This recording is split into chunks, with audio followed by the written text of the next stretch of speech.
Class में सभी का स्वागत है। हम लोग पूर्व की क्लास में पढ़ रहे थे प्रभाववाद, और प्रभाववाद में हम लोगों ने कुछ आर्टिस्ट पढ़े थे। तो उसी आर्टिस्ट की श्रृंखला में आज हम लोग एक नए आर्टिस्ट को पढ़ेंगे, तुजुक लौत्रेक को, जो कि एक प्रभाववादी कलाकार के रूप में जाने गए हैं। और इनका जन्म जो हुआ था वो 1864 में हुआ था। 1864 में इनका जन्म हुआ और इनकी मृत्यु हो गई थी 1901 में। इनकी मृत्यु कब हुई? तो इनकी मृत्यु हुई थी 1901 में। ठीक है। तुजुक लौत्रेक का जन्म 24 नवंबर लौत्रेक का जन्म 24 नवंबर 1864 को किस जगह पे हुआ था? तो स्थान था आल्बी, फ्रांस में इनका जन्म हुआ था। कहाँ हुआ था? आल्बी, फ्रांस में इनका जन्म हुआ था। जो बच्चे नेट की तैयारी करते हैं वो जन्म और मृत्यु पर जरूर फोकस करेंगे, क्योंकि उसमें सीरीज लगाने के लिए पूछ लेता है। 14 वर्ष की उम्र में लौत्रेक जी के साथ 14 वर्ष की उम्र में,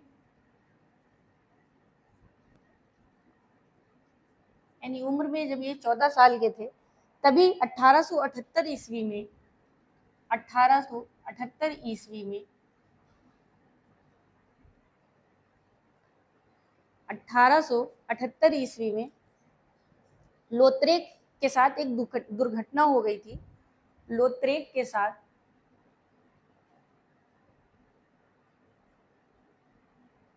एक दुर्घटना हो गई थी।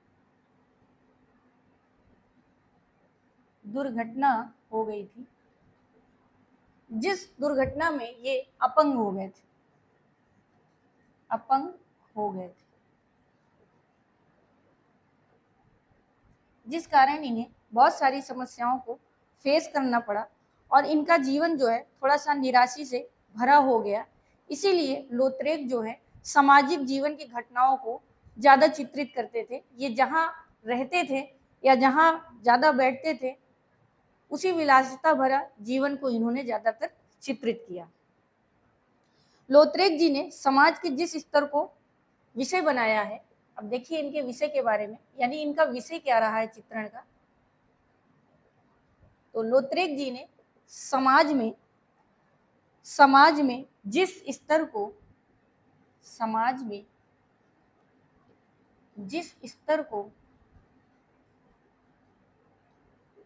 ठीक है, या जिस स्तर में ये अपना जीवन जीते थे, उसी को ज्यादातर ये चित्रित किए। तो जिस स्तर को उन्होंने विषय के रूप में चुना था, जिस स्तर को विषय के रूप में चुना, वह ये थे, जैसे वातावरण को निकट देखा, उसी को चित्रित किया, चुना, और जिस वातावरण को निकट से देखा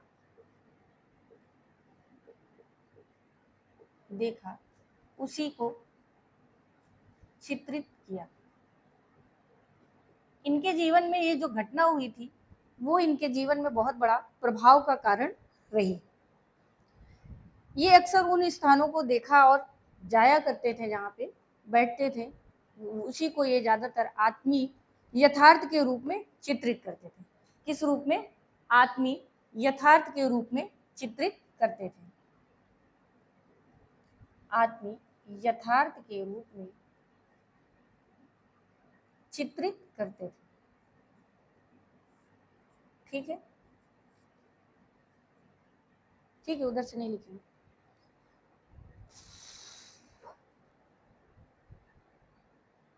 अब ये जहाँ पे रहते थे या जहाँ पे अपना समय व्यतीत करते थे, तो वो जगहें क्या थी, उनको ही इन्होंने विषय बनाया। तो जैसे पेरिस के नृत्य गृह, पेरिस के नृत्य गृह, ठीक है, मदिरालय, ठीक है, मदिरालय यानी जहाँ पे मदिरा पान वगैरह किया था, या मदिराला गृह ऐसा भी लिख सकते हैं, या मदिरालय भी लिख सकते हैं। ठीक है, मदिरालय गृह व गुलरुज के बहुसंख्यक चित्र बनाए। सॉरी, मूलरुज है, मूलरुज के बहुत संख्या में चित्र बनाए। देखिए, इस क्लास को जो लोग देखते हैं वो एक बार प्लीज लाइक जरूर करें, जल्दी जल्दी से लाइक कर दिया करें, देखने के साथ साथ लाइक भी करें। कोशिश है कि आपके लिए और बेटर किया जाए, और जो क्वालिटी अभी दी जा रही है इससे बेटर करने का प्रयास है। बहुत जल्दी आप लोगों से लाइव कक्षाओं से हम लोग जुड़ेंगे, कोशिश है हमारी। और क्लास को एक बार लाइक शेयर सब्सक्राइब करें, दूसरों के तक पहुंचाएं। और ये जो पढ़ाने का स्तर मैंने अभी सुना है, ये वन लाइनर भी दिया जा सकता था, लेकिन थोड़ी कहानी और घटना के साथ पढ़ाने का माध्यम ये रहा है कि व्यक्ति को घटना के आधार पर चीजें याद रहे। और घटना के आधार पर अगर आप किसी चीज को याद रखते हैं तो पेपर में कभी कभी ऐसा होता है जो उनके जीवन से संबंधित मूल घटनाओं को छोड़कर आंतरिक घटनाओं हैं जिनको हम लोग छोड़ देते हैं या पढ़ने पे आप छोड़ देते हैं, तो उनको अगर आप सुनेंगे तो वो याद रहेंगे, और अगर आपको याद रहेंगी तो आप क्वेश्चन को बहुत आसानी से कर लेंगे। आज आप लोगों को एक सूचना के साथ भी कि टेलीग्राम लिंक ज्वाइन करने के लिए बहुत से बच्चे ज्वाइन नहीं कर पा रहे हैं, तो उसके लिए मैंने QR कोड भी पोस्ट करवा दिया है, तो आप उसे स्कैन करके आसानी से ज्वाइन कर सकते हैं। उसको ज्वाइन करने का कारण ये है कि आगे चल के उसमें आप लोगों को PDF वगैरह नोट्स वगैरह भी दिए जाएंगे। तो अभी आप लोग ज्वाइन कर लीजिए, उसकी भी तैयारी चल रही है। जल्द से जल्द आप लोगों को हिंदी और ड्राइंग एंड पेंटिंग के लिए मिलती रहेंगी। आगे भी बहुत सारी क्लास चलाने का प्रावधान है इस चैनल पर, तो धीरे धीरे हम लोग कोशिश कर रहे हैं, लेकिन आप लोग थोड़ा सा धैर्य बनाए रखें। परीक्षा की दृष्टि से थोड़ा सा डिस्क्रिप्शन से इसको पढ़ाया, मतलब बहुत ज़्यादा डिस्क्राइब करके पढ़ाया जा रहा है। अभी आपके पास समय है, फिर आगे समय के अनुसार हम चीज़ों को घटाएं और बढ़ाएंगे। चलिए, तो हम लोग लोतरेज जी को पढ़ रहे थे। तो लोतरेज जी जो है मूलरुच के बहुत संख्या में चित्र बनाए, जिसमें से साहित्यकार, कलाकार, नटिया आदि भी रहे हैं। ये विषय इनके चित्रण के विषय, यानी साहित्य भी इनका चित्रण का विषय रहा है। ठीक है, साहित्य भी चित्रण का विषय रहा। नट व नटी की कहानियां या कविताएं भी इनका चित्रण का विषय रही है।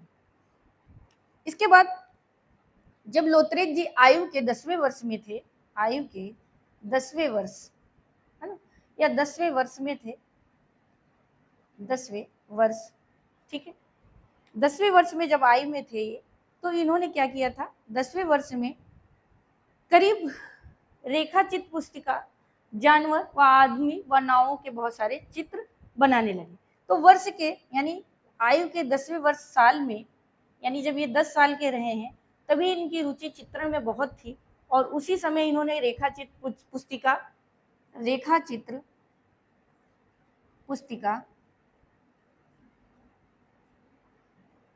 ठीक है, जानवरों के रेखाचित्र बनाने लगे थे। ठीक है, यानी 10 साल की उम्र में ही ये रेखाचित्र बनाने लगे थे, और आदमियों, नावों और बहुत सारे जो उनके विषय होते गए, धीरे धीरे उनका चित्रांकन ये करते रहे, और इसी तरह फिर ये चित्र की तरफ रुचि दिखाते गए। हालांकि इनका जो जन्म हुआ था वो एक धनाढ्य परिवार में जन्म हुआ था, और लेकिन अपनी शारीरिक स्थिति के कारण, यानी जो अपंगता थी इनके शरीर में, उसके कारण इनको बहुत सारी समस्याओं का सामना करना पड़ा। अब आगे इनके थोड़ी सी कुछ रचनाओं के बारे में पढ़ेंगे जो कि पेपर में पूछता है, और पेपर की दृष्टि से ही थोड़ी सी क्लासेस को रखा गया है। हालांकि कहानी थोड़ी सी सुनाने का मेरा कारण यही है। अच्छा, लोतरेज जी की एक विशेषता ये भी रही है कि ये यथार्थ के साथ प्रभाववाद में काम किया।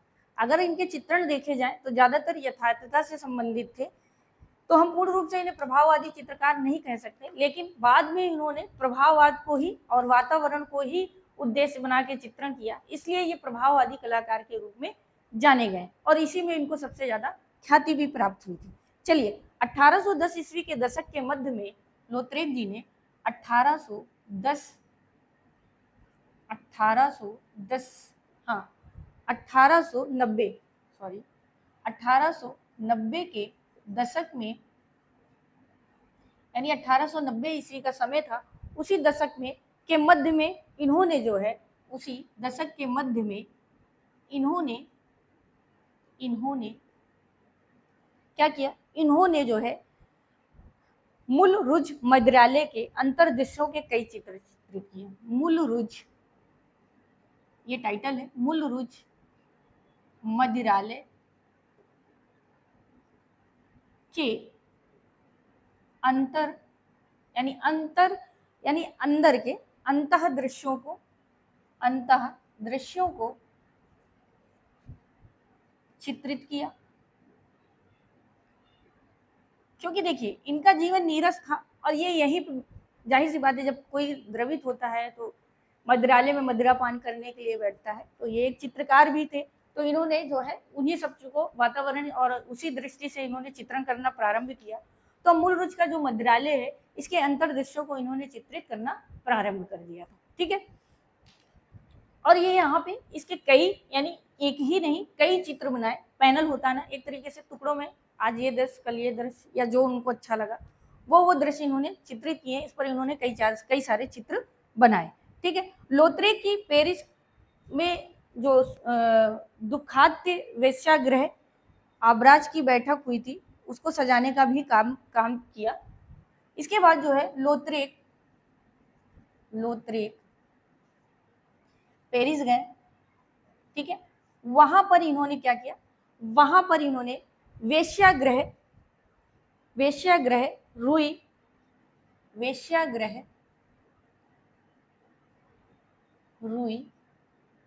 रू है कि रूही है, हाँ रुए आम्राज।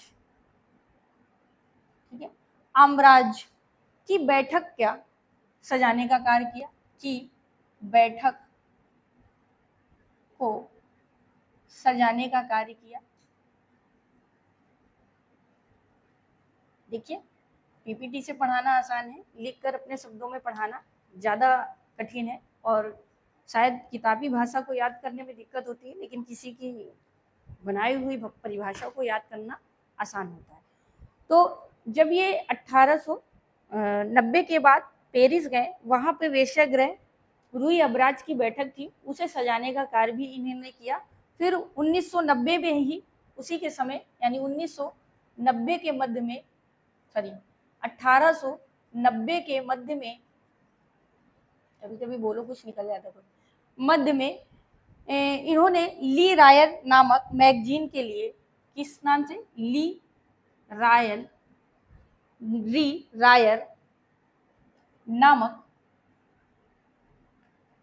मैगजीन के लिए कार्य किया। ठीक है, यानी इस मैगजीन में भी इन्होंने कार्य किया, ली रायर नाम की मैगजीन में इन्होंने काम किया, और इसमें जो है कई सारे इन्होंने चित्र बनाए। लोत्रेक की कला का विकास अगर हम देखें, अब आगे ये इनके थोड़े से शुरुआती कार्य थे जो कि 1890 के दशक में इन्होंने किया था, उसी के मध्य में, और जहाँ पे ये विलासिता पूर्वक जीवन जीते थे या बैठते थे, उन्हीं के दृश्यों को प्रभाव से वातावरण का स्थापित करके उसे चित्रित करने का प्रयास करते थे। 1890 के दशक के मध्य के बाद अगर देखा जाए तो लोत्रेक जो है, लोत्रेक की कला के बारे में बात करेंगे मुख्य रूप से, तो 1888, ठीक है, 1888 में बनाया गया इनका चित्र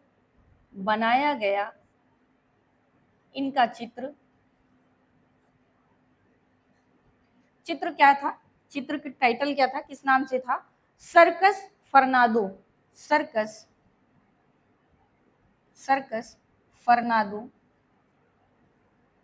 ठीक है, सर्कस फर्नादो इन्होंने बनाया, जो कि पूर्ण रूप से प्रभाववादी, यानी पूर्ण निजी शैली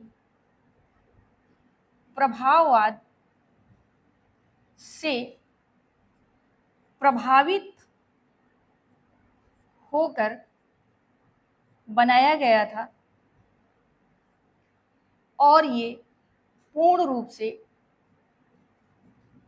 प्रभाववादी चित्र था। ठीक है, और ये इनका सबसे उत्कृष्ट चित्र था। ठीक है, सबसे उत्कृष्ट चित्र था, यानी प्रभाववादी शैली का अगर माना जाए, जो कि इन्होंने प्रभाववाद को ही अपनी निजी शैली बनाकर जो कार्य किया, उसमें जो प्रभाववाद की झलक है संपूर्ण रूप से सर्कस फर्नादो चित्र में दिखती है, जो कि इन्होंने 1888 ईस्वी में बनाया था। और संपूर्ण लघुता, छाया, प्रकाश का और वातावरण को ध्यान रखकर इस चित्र में इन्होंने काम किया। इसके बाद लोत्रेक ने मासिक पत्रिकाओं में भी कार्य किया, उसकी बात करेंगे थोड़ा सा इसको साफ करने के बाद।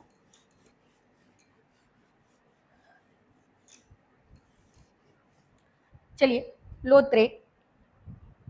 लोत्रेक ने मासिक पत्रिकाओं में ठीक है, मासिक पत्रिकाओं में व समाचार पत्रिकाओं में व्यंग्य चित्र, ठीक, व्यंग्य का अर्थ अगर ना पता हो तो व्यंग्य का अर्थ होता है व्यंग्यता करना, कभी हास्यास्पद, कभी ऐसे व्यंग्य कर देना, है ना। जैसे कहते हैं आज तुमने कोई बात या कभी किसी को हम लोग हंसी मजाक में जवाब देते हैं तो बोल देता है आदमी, अच्छा व्यंग्य किया आज आपने। तो व्यंग्य चित्र बनाए, ठीक है। कैसे चित्र बनाए? तो व्यंग्य चित्र बनाए, ठीक है, व्यंग्य चित्र बनाए। और इसके बाद 1891 में, ठीक है, 90 के बाद 91 में इन्होंने मूलरुच के लिए एक विज्ञापन चित्र बनाया। मूलरुच के लिए एक विज्ञापन चित्र बनाया, ठीक है। कैसा? विज्ञापन चित्र बनाया। और इस विज्ञापन चित्र में इनको अत्यधिक ख्याति मिली, यानी ये सबसे अधिक उत्कृष्ट हुआ, तो इन्हें ख्याति भी अत्यधिक प्राप्त हुई। अगर देखा जाए तो ये व्यंग्य चित्रकार भी कहे जाएंगे, ठीक है। अत्यधिक ख्याति प्राप्त हुई और इस चित्र में अनुर्वो शैली का भी प्रभाव दिखाई दिया। ये एक विशेष बात है इनके इस चित्र में अनुर्वा है, ठीक है। हाँ, अनुर्वो चित्र शैली का प्रभाव दिखाई दिया,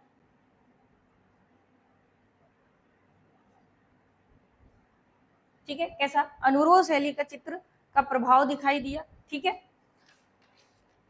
इस आरंभिक चित्र के चरण के बाद लगभग, यानी जब ये चित्र बनाया इसी आरंभिक समय में, यानी इसी समय या आरंभिक समय मान लीजिए इनका, आरंभिक समय में इन्होंने लगभग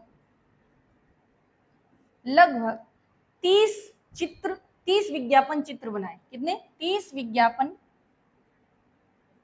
चित्र बनाए, ठीक है। यही समय, इसी दौर पर इन्होंने जब मूलरुच का विज्ञापन चित्र इन्होंने सबसे पहला बनाया और जब वो बहुत ख्याति और जब बहुत प्रसिद्धि प्राप्त होता है, उसी समय इनको आरंभिक काल में बहुत सारे ऑफर एक तरीके से कहेंगे मिले, और उसी ऑफर के दौरान इन्होंने कम से कम 30 विज्ञापन चित्रों का निर्माण किया, जिसमें इनका एक चित्र सबसे प्रसिद्ध है, जिसमें एक चित्र जो सबसे प्रसिद्ध है उसकी बात करेंगे। इनका जो सबसे प्रसिद्ध चित्र है वो था इनका कौन सा चित्र? हाँ, चित्र था इनका अविरल। क्या था? अविरल, ठीक है। और ये किस माध्यम में बनाया? तो तैल माध्यम में बनाया था इन्होंने, ठीक। किस माध्यम में? तो तैल माध्यम में इन्होंने बनाया, और ये सबसे उत्कृष्ट चित्र इनका था, सबसे प्रसिद्ध चित्र था, ठीक है। तो ये इनका अगर पूछे अविरल विज्ञापन चित्र किसका है, तो तुजुक लोत्रे का है। मूलरुच, मदिराले, वेश्यावृत्ति, इसके सबसे ज्यादा चित्र इन्होंने ही खींचे हैं और इन्होंने ही बनाए हैं। इसके बाद कृतियां विज्ञापन चित्र लिथोग्राफर के रूप में भी जाने गए, ठीक है। अवेष्टन चित्र के रूप में भी जाने गए, कला जगत में एक महान देन के रूप में ये जाने गए, ठीक है। इनको विज्ञापन चित्रकार के रूप में भी हम लोग जानते हैं। प्रभाववादी कलाकार तो थे ही, लेकिन इनकी कलाओं के आधार पर अगर देखा जाए तो इनको हम लोग विज्ञापन चित्रकार भी कहते हैं। 1894 ईस्वी में, इसके बाद 1894 ईस्वी में इन्होंने 1894 ईस्वी में, ठीक है, ईस्वी में, ठीक है, वो आगे पीछे हो गया। ईस्वी में इन्होंने वेश्याग्रह रुई दामुल के अंत ग्रह के या अंतः ग्रह के चित्र खींचे, वो मैंने पहले ही बताया था आपको, ठीक है, वही लाइन है, उसको लिखने का कोई मतलब नहीं, तो इसको यहीं से समाप्त कर देते हैं क्योंकि मैंने पहले इसका अंकन कर दिया है, ठीक है। इसके बाद 1901 में आयु के लिए 37वें वर्ष में थे, 1901 में आयु के 37 वर्ष में थे, ठीक है, 37 वर्ष में, यानी 37 वर्ष की अवस्था में इनका देवा या स्वर्गवास हो गया, ऐसे लिख लीजिए, इनका स्वर्गवास हो गया। तो ये आज थोड़े से तुजुक लोथरेक थे और इनकी मृत्यु का कारण ये 37 वर्ष की उम्र इनकी अपंगता ही थी और इसी कारण इनकी जो विलासता भरा जीवन था और मन में धैर्यता ना होना और परेशान रहना, उसी के आधार पर हम मानेंगे कि इनकी मृत्यु जल्दी हो गई। कल की क्लास में एक था कि मैंने आप लोगों को जो इनसे पहले कलाकार पढ़ाए हैं, इनसे पहले मैंने कलाकार पढ़ाया था आपको रेनवार जी को, इनकी मृत्यु लिख लीजिए। रेनवार जी की मृत्यु कब हुई थी? तो रेनवार की मृत्यु कल बताना भूल गए थे, उसे लिख लीजिएगा जो बच्चे इसमें क्लास में देखते हैं। तो इनकी मृत्यु हुई थी 1919 में इनकी मृत्यु हो गई थी, 1919 में मृत्यु हो गई थी। और नेक्स्ट हमारा जो टॉपिक है जो आगे की क्लास में स्टार्ट होगा वो हमारा है आपका, हम लोग पढ़ेंगे नव प्रभाववाद। किसको पढ़ेंगे? नव प्रभाववाद। प्रभाववाद ये हमारा कल का टॉपिक है। तो सभी बच्चे अभी लगातार पढ़ते रहें और कोशिश है कि यूरोपियन कोई पढ़ाता नहीं, मैंने एक कोशिश रखी है और ये ढंग सही है मेरे हिसाब से। बाकी आप लोग कमेंट के माध्यम से अपनी बात कह सकते हैं। क्लास को लाइक शेयर सब्सक्राइब जरूर करें। हम लोग ज़्यादा बोलते नहीं है लाइक और शेयर सब्सक्राइब, तो बच्चे करते नहीं हैं, लेकिन कम से कम अपनी जिम्मेदारियों को थोड़ा सा अपने हिसाब से पूर्ण करें। तो आज की क्लास के लिए बहुत बहुत धन्यवाद।